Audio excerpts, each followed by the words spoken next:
కోడిగుడ్డు మసాలా అయితే ఇలా ఒకసారి ప్రిపేర్ చేసుకోండి. మీరు రోజు తినే అన్నం కన్నా ఒక ముద్ద ఎక్కువే తింటారు ఈ కర్రీతో. ఇది డాబా స్టైల్ లాగా ఉండిద్ది. చాలా బావుండిద్దండి. బాండీ పెట్టుకొని ఒక 2 ఆనియన్స్, అందులోనే 1 ఇంచు అల్లం ముక్క అండ్ వెల్లుల్లిపాయలు, 1 టేబుల్ స్పూన్ జీలకర్ర, ఒక 7-8 వరకు జీడిపప్పులు అండ్ కొంచెం కరివేపాకు వేసి కొంచెం సేపు ఫ్రై అవ్వనివ్వండి.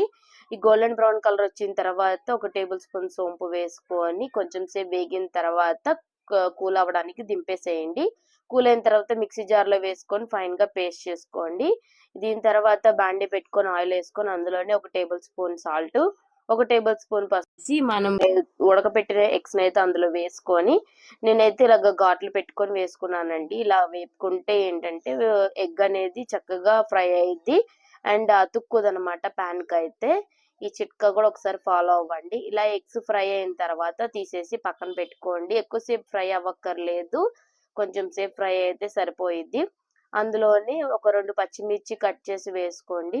కొంచెం సేపు ఫ్రై అయిన తర్వాత మనం పేస్ట్ చేసి పెట్టుకున్నాం కదా! ఆనియన్ పేస్ట్ అవి.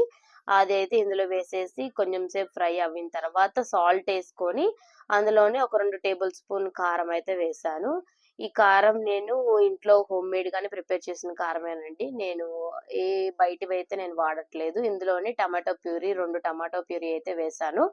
ఈ ప్యూరీ వేసిన తర్వాత దగ్గరవ్వనివ్వండి కూర.